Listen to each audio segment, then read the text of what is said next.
بسم الله الرحمن الرحيم. عن سعد رضي الله تعالى عنه قال قال رسول الله صلى الله تعالى عليه وسلم التؤدة في كل شيء إلا في عمل الآخرة رواه ابو داود.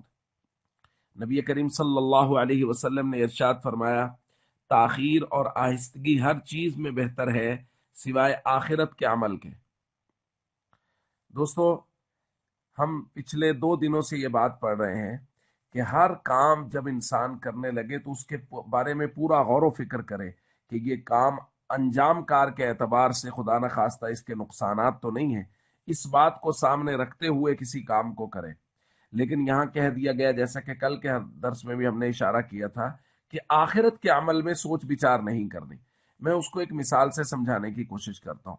ایک آدمی کے پاس دوسرا آدمی آیا، اس نے کہا یار میرا فلاں آدمی سے جھگڑا ہو گیا اور میرے ساتھ چلو، تو ہم نے لڑنا ہے یا ہم نے کیس فائٹ کرنا ہے یا کچھ ایسا۔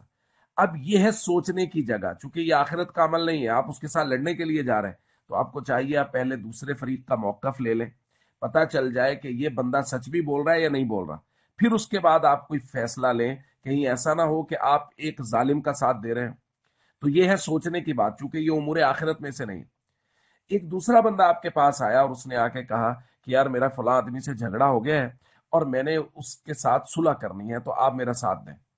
اب یہ ہے اعمال آخرت میں سے، صلح کروانا یہ اعمال آخرت میں سے، لہٰذا یہاں سوچ بچار کی ضرورت نہیں ہے، کیونکہ مقصد تو صلح کروانا ہے۔ وہاں جا کے معذرت کریں گے، معافی تلافی کی کوشش کریں گے، کچھ اس کی منت سماجت کریں گے، کچھ اس کی منت سماجت کریں گے، اور جیسا کہ ہم نے دروس میں پڑھا کہ یہ تو نفل صدقہ اور نفل نماز اور نفل روزوں سے بھی بہتر اور افضل عمل ہے۔ تو اس لیے جو دنیاوی امور ہیں اس میں غور و فکر کریں کہ کہیں اس میں کوئی نقصان تو نہیں ہے، دین کا دنیا کا کوئی بھی، پھر اس کام کو کریں۔ اور جو کام عمل آخرت میں سے ہے، یعنی اس پر ثواب ملنا ہے، اس پر غور و فکر کی ضرورت نہیں ہے، اس کو جلدی سے جلدی کر گزریں، تاکہ سارعوا الی مغفرۃ من ربکم، کہ اللہ کی مغفرت کی طرف بھاگو، دوڑو، جلدی جاؤ، تو جلدی جانے والے حکم پر عمل ہو جائے۔ السلام علیکم ورحمۃ اللہ وبرکاتہ۔